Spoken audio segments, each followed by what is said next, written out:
പക്ഷെ എനിക്ക് വളരെയധികം സങ്കടകരമായ കാര്യങ്ങളായി. നിങ്ങളും എന്നോടൊപ്പം ആഗ്രഹിക്കും. ദയവ് ഇതിൽ കൂടുതൽ എനിക്കൊന്നും പറയാനില്ല. Thank you so much. എല്ലാവർക്കും നമസ്കാരം. നമ്മുടെ ലാലേട്ടന്റെ അവസ്ഥ നിങ്ങൾ കണ്ടായിരുന്ന? മീഡിയക്ക് വന്നിട്ട് പ്രതികരണം കൊടുത്തിട്ടുണ്ട്. ഈ ചവച്ചത് ഇറക്കാനും വയ്യ, തുപ്പാനും പറ്റാത്ത അവസ്ഥയിലായിരുന്നു ലാലേട്ടന്റെ പ്രതികരണം. കണ്ടപ്പം ചിരിക്കണോ കരയണോ എന്നുള്ളൊരു അവസ്ഥയിലായിരുന്നു. നിങ്ങൾ എന്തായാലും ആ പ്രസ് മീറ്റ് കാണും. കണ്ടവർ നിങ്ങളുടെ അഭിപ്രായം ഒന്ന് കമന്റ് ചെയ്യണം കേട്ടോ. ഞാൻ സത്യം പറഞ്ഞ പാവോടാ, ഇങ്ങനെ ഇത്രയും പാവമായിരുന്നോ എന്നുള്ള സാധനം വരെ എനിക്ക് തോന്നി. പണ്ടൊരു കാലത്ത് കോളേജൊക്കെ ഫുള്ളായിട്ട് ഭരിച്ചിരുന്ന ആളെന്നാണ് അറിഞ്ഞത്. അങ്ങനെ വന്നിട്ട് നാട്ടുകാരുടെ മുമ്പിൽ മൈക്കിൽ വന്നിട്ട് ഈ ലെവലിൽ സംസാരിക്കണം. അപ്പൊ ചിരിക്കണോ കരയണോ പൊട്ടിച്ചിരിക്കണം എന്നുള്ള ചിന്തയിലായിരുന്നു ഞാൻ. സത്യം പറയാലോ, മലയാള സിനിമ ഇൻഡസ്ട്രി ആകെ മൊത്തം കുലുങ്ങി തകിടം മറിഞ്ഞ് തരിപ്പണമായി പൊളിഞ്ഞടുങ്ങി നിൽക്കുകയാണെന്ന് ലാലേട്ടന്റെ വാക്കുകളിൽ നിന്ന് തന്നെ വ്യക്തമാണ്. ആശാൻ പറയുന്ന കുറച്ച് നമുക്കൊന്ന് കേട്ട് നോക്കാം. ഞങ്ങൾ എല്ലാവരും മാറി എന്ന് പറഞ്ഞാൽ ഇതിന് ഉത്തരം പറയേണ്ടത് മലയാള സിനിമ മൊത്തമാണ്. കാര്യം ഹേമ കമ്മിറ്റി റിപ്പോർട്ടിൽ ഒരു കാര്യം മാത്രമല്ല ചൂണ്ടിക്കാണിച്ചിരിക്കുന്നത്. സിനിമയിലെ മറ്റ് പല ഭാഗങ്ങളിലുള്ള പല കാര്യങ്ങളും എന്തൊക്കെയാണെന്ന് നിങ്ങൾക്കറിയാം, എന്നെക്കാളും. അപ്പൊ ആ കാര്യങ്ങളിലേക്കൊക്കെ നമുക്ക് ഒരുമിച്ചാണ് മുന്നോട്ട് നീങ്ങുന്നത്. എന്തിനും ഏതിനും അമ്മ എന്ന് പറയുന്ന സംഘടനയുടെ ഒരു കമ്മിറ്റിയെ കുറ്റപ്പെടുത്തുന്നതായിട്ടാണ് ഞങ്ങൾ കണ്ടത്. അതിൽ തെറ്റുകളുണ്ടാകാം, അതിനെക്കുറിച്ച് നമുക്ക് പിന്നീട് സംസാരിക്കാം. അപ്പൊ അങ്ങനെ ഒരു കാര്യം വന്നപ്പോൾ ഇത് എല്ലാവർക്കും തുറന്ന് സംസാരിക്കാനുള്ളൊരു വേദിയായി മാറണം. എല്ലാത്തിനും നമ്മളല്ലല്ലോ ആൻസർ ചെയ്യുന്നത്. ഒരു സംഭവം നടന്നാൽ അതിൽ അമ്മ എന്ന് പറയുന്ന സംഘടന അല്ല ആൻസർ ചെയ്യുന്നത്. അപ്പൊ അതിലേക്ക് ഏറ്റവും കൂടുതൽ ജനങ്ങൾ വരുന്നത് എന്നിലേക്കും എന്റെ കൂടെ ഉള്ള ബാക്കിയുള്ള ആൾക്കാരിലേക്കും. ഞാൻ ഞങ്ങളുടെ അഡ്വക്കേറ്റ്സും അതിലെ സിനിമയിലെ തലമൂത്ത ആൾക്കാരുമായിട്ടും അതിൻ്റെ ബാക്കി മേഖലകളിൽ പ്രവർത്തിക്കുന്ന എല്ലാവരുമായിട്ട് സംസാരിച്ചെടുത്തൊരു തീരുമാനമാണ്. അങ്ങനെയാണെങ്കിൽ ഞങ്ങൾ ഇതിൽ നിന്ന് ഇപ്പോൾ മാറി നിൽക്കാം. എന്നിട്ട് എന്ന് പറഞ്ഞാൽ അമ്മയുടെ പ്രവർത്തനങ്ങളൊന്നും നിർത്തിക്കൊണ്ടല്ല. ഞങ്ങൾക്ക് പെൻഷൻ കൊടുക്കാനുണ്ട്, ഞങ്ങൾക്ക് ഇൻഷുറൻസ് കൊടുക്കാനുണ്ട്, ഞങ്ങൾക്ക് വീട് പണി നടത്തിക്കൊണ്ട് ചില കാര്യങ്ങൾ മുഴുവിപ്പിക്കാനുണ്ട്. അതിന് ഉപരി ഞങ്ങൾ വളരെ ചെറിയ ചില മെഡിക്കൽ ക്യാമ്പുകൾ സംഘടിപ്പിച്ചിരുന്നു. ഓണത്തിനുള്ള ചില പ്രോഗ്രാമുകൾ ചെയ്തിരുന്നു. അതെല്ലാം നിർത്തിവെച്ചുകൊണ്ടല്ല, അതിന്റെ എല്ലാ കാര്യങ്ങളും നടത്തിക്കാനായിട്ട് ഈ സംഘടനയിലുള്ള ഇപ്പോൾ ഉള്ള ആൾക്കാർ പ്രവർത്തിച്ചുകൊണ്ടിരിക്കുകയാണ്. ലാലേട്ടോ, ഓണക്കിറ്റ് കൊടുക്കണ കേസല്ല ഇവിടെ ചോദിച്ചത് ഹേമ കമ്മിറ്റി റിപ്പോർട്ടുമായിട്ട് ബന്ധപ്പെട്ടാണ്. ലാലേട്ടൻ ഓണക്കിറ്റ് കൊടുക്കണതും പിന്നെ ഓണപരിപാടികളും ആ സാധനമൊക്കെ വെച്ചിട്ട് പിന്നെ മറ്റേ വയനാട്ടിലെ ഇഷ്യൂലൊക്കെ ചവിട്ടി കയറുന്നുണ്ട്. ലാലേട്ടൻ ഇതൊന്നല്ല ഇവിടുത്തെ വിഷയം. ഹേമ കമ്മിറ്റി റിപ്പോർട്ടാണ്. അതിൽ ഒരുപാട് പെൺകുട്ടികൾക്കടക്കം ചൂഷണങ്ങൾ അനുഭവിച്ചത് എന്തിന്?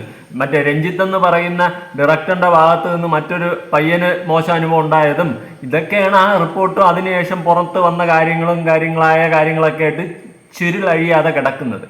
ഇതിനൊക്കെയാണ് ലാലേട്ടൻ പ്രതികരിക്കേണ്ടത്. പിന്നെ ഈ പറയുന്ന പോലെ അമ്മ എന്ന സംഘടനയിൽ പ്രസിഡന്റ് ആയിട്ടിരുന്ന ഒരു വ്യക്തിയല്ലേ, വിമർശനങ്ങൾക്കും ആരോപണങ്ങൾക്കും ഒന്നും റിപ്ലൈ കൊടുക്കാണ്ട് ഓടി മറിഞ്ഞ് മുങ്ങിയപ്പോൾ ആൾക്കാർക്ക് ഓഫ് കോഴ്സ് നിങ്ങളെ സംശയം തന്നെയാണ്. അതിൽ ജനങ്ങൾ ഒരിക്കലും കുറ്റം പറയാൻ പറ്റത്തില്ല. അപ്പൊ അണ്ണൻ റിപ്ലൈ കൊടുക്കേണ്ട ഈ പരിപാടികളും ഈ വർത്തമാനങ്ങൾക്കും ഈ ആരോപണങ്ങൾക്കുമാണ്. അല്ല, ഓണത്തിന് നമ്മൾ കുറെ പരിപാടിയൊക്കെ സെറ്റ് ചെയ്തിട്ടുണ്ടായിരുന്നു. നമ്മൾ ഓണക്കിറ്റൊക്കെ കൊടുക്കണം, പിന്നെ insurance, life insurance, health insurance, മറ്റേ ഇൻഷുറൻസ് ഒക്കെ കൊടുക്കാൻ നമ്മൾ പ്ലാൻ ചെയ്തിട്ടുണ്ടായിരുന്നു. ഇതൊന്നും അല്ല. അടുത്ത ശമ്പളവും പെൻഷനും കൊടുക്കുന്ന കേസൊന്നും അല്ല ഇവിടെ ആരും ചോദിച്ചത്. അത് നിങ്ങൾ കൊടുക്കുക, അത് നിങ്ങളുടെ ഇതിൻ്റെ അകത്തുള്ളവർക്ക് നിങ്ങൾ കൊടുക്കുക, അത് നിങ്ങൾ അത് എന്തെങ്കിലുമൊക്കെ ഉണ്ടെങ്കിൽ അത് ചെയ്യുക. അതൊന്നും അല്ല ഇവിടുത്തെ പ്രശ്നം. ഇവിടെ നിങ്ങൾ അഭിനയിച്ച സിനിമയാണ് ബ്രോഡാഡി അല്ലേ, രാജുവേട്ടൻ്റെ കൂടെ. അപ്പൊ ഈ സിനിമയിലടക്കം അവിടെ ഒരു മോശം അനുഭവം ഒരു യുവതിക്ക് ഉണ്ടായിട്ട് ഇതിനൊക്കെ എതിരെ എന്താണ് നിങ്ങളൊക്കെ ചേർന്ന് നടപടി എടുത്തത്? ഇതൊക്കെയാണ് ജനങ്ങൾക്ക് അറിയേണ്ടത്. ഒരുപാട് ആരോപണങ്ങളുണ്ട്. സ്ത്രീ വിഷയം തന്നെയാണ് ഏറ്റവും കൂടുതൽ മെയിൻ. ഇതൊക്കെയാണ്. അല്ല ഓണക്കിറ്റ് കൊടുക്കുന്നതും റേഷൻ കടയിൽ പോകുന്നതൊന്നും അല്ല നാട്ടുകാർ ചോദിച്ചത്. ലാലേട്ടൻ വിഷയത്തിൽ നിന്ന് തെന്നി മാറുന്നുവോ എന്ന് എനിക്കൊരു സംശയം. Come on the track man. Secretary അങ്ങനെയുള്ള ഒരു സ്ഥാനത്തും തുടരാൻ ആർക്കും അധികാരമില്ല. എല്ലാവരോടും ചോദിച്ചു, അവരുടെ അനുവാദം വാങ്ങിച്ചിട്ടാണ് ചെയ്തത്. അതൊരു ഗൂഗിൾ മീറ്റിലൂടെ ഞങ്ങൾ റിപ്പോർട്ട് ചെയ്തിട്ടുണ്ട്. നമ്മൾ മിനിറ്റ്സ് റെക്കോർഡ് ചെയ്തിട്ടുണ്ട്. ഞങ്ങൾ എന്താണ് ചെയ്യേണ്ടത്? മലയാള സിനിമയ്ക്ക് പെട്ടെന്ന് ഇതൊരു ഇൻഡസ്ട്രി തകർന്നു പോകുന്ന ഒരു കാര്യമാണ്. ഇത്രയും 10,000 ജോലി ചെയ്യുന്ന ആൾക്കാർ ജോലി ചെയ്യുന്നതാണ്. എൻ്റെ ജീവൻ തുടങ്ങുന്നത് മദ്രാസിൽ നിന്നാണ്. അന്നൊന്നും ഒരു തരത്തിലുള്ള സൗകര്യങ്ങളുമില്ല. ആ സൗകര്യങ്ങളിൽ നിന്ന് പിന്നെ മലയാളം എൻറ്റിറ്റി വൈസ് ചെറിയൊരു സ്ഥലമാണ് കേരളം. ഞങ്ങൾ വളരെയധികം കഷ്ടപ്പെട്ടു. കഷ്ടപ്പാടിനെ കുറിച്ച് പറയല്ല. വളരെ കഷ്ടപ്പെട്ട് ഉണ്ടാക്കിയെടുത്ത ഒരു ഇൻഡസ്ട്രിയാണ്. ഒരുപാട് നല്ല ആക്ടേഴ്സ് ഉണ്ടായിരുന്ന ഇൻഡസ്ട്രിയാണ്. അതെ, ഉള്ള ഇൻഡസ്ട്രിയാണ്, ഇനി വരാൻ പോകുന്ന ഇൻഡസ്ട്രിയാണ്, എല്ലാം ആണ്. ഈ വന്നതും പോയതും നിന്നതും ഈ നിങ്ങൾ കഷ്ടപ്പെട്ട് വളർത്തിയെടുത്ത ഇൻഡസ്ട്രിയുടെ തനിക്കൊണമാണ് ഇപ്പം ജനങ്ങൾ അറിഞ്ഞുകൊണ്ടിരിക്കുന്നത്. നിങ്ങൾ ഭയങ്കര കഷ്ടപ്പെട്ട് എല്ലാവരും കൂടി ചേർന്ന് വളർത്തിയെടുത്തത് അത് ജനങ്ങൾ അറിഞ്ഞുകൊണ്ടിരിക്കുകയാണ്. ലാലേട്ടൻ നിന്ന് വേർക്കുന്നുണ്ട്. എ സി ഒന്നും ഇല്ലേ, ഫാനും ഇല്ലേ ഇവിടെ? ലാലേട്ടൻ നിന്ന് വേർക്കുന്നുണ്ട്. ബബ്ബ രാമൻ സീത അന്തമാതിരി ബബ്ബ അടിച്ചുകൊണ്ട് നിൽക്കുകയാണ്. എന്ത് പറയണോ യാത് പറയണോ ഒന്നും ലാലേട്ടൻ അറിയത്തില്ല. ലാലേട്ടൻ ആകെ മൊത്തം തേഞ്ഞൊട്ടിയിരിക്കുന്ന അവസ്ഥയാണ്. ചോദിച്ചതൊന്ന് പറഞ്ഞു വന്ന് വയനാട്ടിലൊക്കെ കയറി പിടിച്ച് നിങ്ങൾ കേൾക്കണം.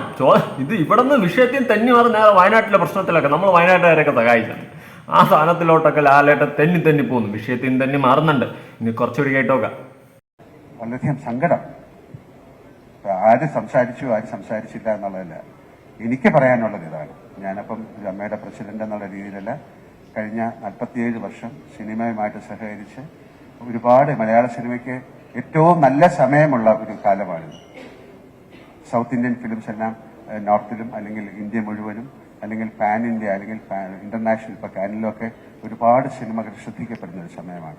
ഇത് വലിയ നാഷണൽ ന്യൂസായി ഇന്റർനാഷണൽ ന്യൂസായിട്ട് ഈ വ്യവസായം തകർന്നു പോകരുത് എന്ന് ആത്മാർത്ഥമായിട്ട് ആഗ്രഹിക്കൂ. നിങ്ങളും എന്നോടൊപ്പം ആഗ്രഹിക്കൂ. ദയവ് ഇതിൽ കൂടുതൽ എനിക്കൊന്നും പറയാനില്ല. Thank you so much. ഇപ്പൊ തന്നെ വേർത്ത്, ഇനി ഇത് കൂടുതലൊന്നും പറഞ്ഞാൽ വേർക്കാതിരിക്കുന്നതായിരിക്കും ബെറ്റർ. പിന്നെ നമ്മളെല്ലാരും കൂടിയാണ് തകർക്കാൻ ഇറങ്ങിയത്. ഓഹോ, ഇപ്പൊ അങ്ങനെയല്ലേ? ബാക്കിയുള്ള മീഡിയക്കാരും ജനങ്ങളും കണ്ടുകൊണ്ടിരുന്നവന്മാരെല്ലാരും കൂടി തകർക്കരുത് ദയവ് ചെയ്ത്. ഞങ്ങൾക്കതാണ് പറയാനുള്ളത്. ലാലേട്ടാ ഒന്ന് ചിന്തിച്ചു നോക്ക്. ഞങ്ങളാണോ തകർത്തത്? നിങ്ങൾ ഇൻഡസ്ട്രിക്കകത്തുള്ള കാര്യങ്ങൾ കുത്തിപ്പൊങ്ങി വെളിയിൽ വന്നാണോ തകർന്നത്? ഒന്ന് ഇരുന്ന് ചിന്തിക്കലാലേട്ടാ പ്ലീസ്. ഒന്ന് ചിന്തിച്ചു നോക്ക്. ഇതിൽ ആരാ തകർത്തത്? നമ്മളാണോ? നിങ്ങൾ അതിൻ്റെ അകത്തുള്ള ആൾക്കാരാണോ തകർത്തത്? അവസാനം നമ്മളെല്ലാവരും കൂടി തകർക്കണമെന്നായി. നമ്മൾ വേറെ പാൻ ഇന്ത്യൻ ലെവലിൽ പോകേണ്ടതായിരുന്നു. ജനങ്ങളെല്ലാവരും കൂടിയാണ് തകർത്ത് ഈ ലെവലിലാക്കി. ഇന്റർനാഷണൽ ന്യൂസ് ആക്കരുത് എന്നാണ് ലാലേട്ടൻ പറഞ്ഞു വന്നത്. ഇപ്പം അങ്ങനെയാണല്ലേ? അപ്പം നിങ്ങളുടെയൊക്കെ ചെയ്ത്ത് പരിപാടികൾ ഇവിടെ മൂടി അങ്ങിടണം എന്നാണ് ലാലേട്ടൻ പറയാതെ പറഞ്ഞു വെക്കുന്നത്. ദയവ് ചെയ്ത് എനിക്ക് ഇത്രേ പറയാനുള്ളൂ. ഞാൻ പോകുന്നു. Guys, Tata, bye bye. ഈ സാധനം അടിച്ച് ലാലേട്ടൻ അങ്ങ് പോകുന്നു. അപ്പം നാണ പൊട്ടനാ, നമ്മളെ ബാലചേട്ടൻ പറഞ്ഞത് നാണ പൊട്ടനാ. ഇവിടെ ഈ ആരോപണങ്ങൾക്കൊക്കെ വന്ന ആൾക്കാരൊക്കെ അപ്പൊ പൊട്ടരാ? എനിക്കതാണ് ചോദിക്കാനുള്ളത്. ലാലേട്ടൻ ചുമ്മാ അങ്ങും തൊടാതെ നിന്ന് വേർത്ത് ബബ്ബാഗ് അടിച്ചിട്ട് ആച്ച നൈസായിട്ട് അങ്ങ് മുങ്ങി. ഇനി ആരും പറയില്ലല്ലോ മീഡിയയ്ക്ക് വന്നു പ്രതികരണം നൽകിയില്ല, ഇതിന്റെ സൈഡിൽ നിന്നുള്ള പ്രതികരണം നൽകിയില്ലെന്ന് ആരും പറയില്ലല്ലോ.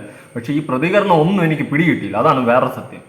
വയനാട്ടിൽ എന്തിനേറെ പിടിച്ചെന്ന് എനിക്ക് അറിഞ്ഞൂടാ. പിന്നെ ഓണക്കിറ്റ് കൊടുക്കാറുണ്ട്, പെൻഷൻ കൊടുക്കാറുണ്ട്, ഗ്രാറ്റുവിറ്റിയും അലവൻസും ഒക്കെ കൊടുക്കാറുണ്ട്. ഇതൊക്കെയാണ് ലാലേട്ടൻ പറഞ്ഞത്. പെൺപിള്ളേർക്ക് അവിടെ നിന്ന് മോശം അനുഭവം ഉണ്ടായതും നിങ്ങൾ രാജിവെച്ചതിൻ്റെ ജെനുവിൻ റീസൺ ഈ പറയുന്ന മേൽപ്പറഞ്ഞ കടികളൊന്നും ലാലേട്ടൻ പറഞ്ഞില്ല. ലാലേട്ടൻ എന്തുകൊണ്ടാണ് ഇങ്ങനെ ഒരു വശപ്പശക രീതിയിലുള്ള പ്രതികരണം പ്രതികരിച്ചതെന്ന് എനിക്കൊരു പിടിയും കിട്ടുന്നില്ല. ഒന്നുമില്ല, പണ്ട് രാമൻ സീതയെ അന്തമാതിരിതാ എനക്കും തോന്നുന്നത്. നിങ്ങളുടെ അഭിപ്രായങ്ങൾ എന്തായിരിക്കും ഈ ഒരു വിഷയവുമായി റിലേറ്റ് ചെയ്തിട്ട്? ലാലേട്ടൻ ഈ ഒരു പ്രസ് മീറ്റിൽ വന്ന് പറഞ്ഞ കാര്യങ്ങൾ വല്ലതും പിടികിട്ടിയ, വല്ലതും വ്യക്തമാണോ? നിങ്ങൾക്ക് എന്താണ് കേട്ടിട്ട് തോന്നിയത്? ഈ വീണെടുത്ത് കിടന്ന് ഉരുളുന്നതായിട്ട് തോന്നിക്കഴിഞ്ഞു, അതോ ഭയങ്കര നിലപാടോടെ പറഞ്ഞതുപോലെ തോന്നി? എനിക്ക് വീണെടുത്ത് കിടന്ന് ഉരുളുന്ന പോലെയാണ് തോന്നിയത്. നാട്ടുകാരെല്ലാവരും കൂടിയാണ് ഇത് വലിയ ഇന്റർനാഷണൽ ന്യൂസ് ആക്കുന്നത്. അതിൻ്റെ അകത്തുള്ളവർ ചെയ്ത തെറ്റല്ല പുറത്ത് വന്നത്. കൊള്ളാം, സൂപ്പർ. നാട്ടുകാരും കണ്ടുകൊണ്ടിരുന്ന ജനങ്ങളുമാണ്, മീഡിയക്കാരും ഒക്കെയാണ് പ്രശ്നക്കാർ. Nice, very very nice. Ultra pro max നൈസിലോട്ട് ലാലേട്ട മാറിയിട്ടുണ്ട്. എന്തായാലും ലാലേട്ട ഏറ്റില്ല, പോയി ഏറ്റില്ല. ഇനി മമ്മൂക്ക വരാൻ കിടക്കണം. മമ്മൂക്ക വരണം. അടുത്ത next step number 2, come on and explain your opinion. എന്തിനല്ലേ ഇതുപോലെ വീണ്ടും ഏറി കയറി പോകും? എന്തൊക്കെ കാണണം. എന്തായാലും നിങ്ങളുടെ അഭിപ്രായങ്ങളും കാര്യങ്ങളും ചെറുക്കട്ടായിട്ട് കമന്റ് ചെയ്യാൻ മറക്കണ്ട. പുതിയൊരു വീഡിയോ കാണാം.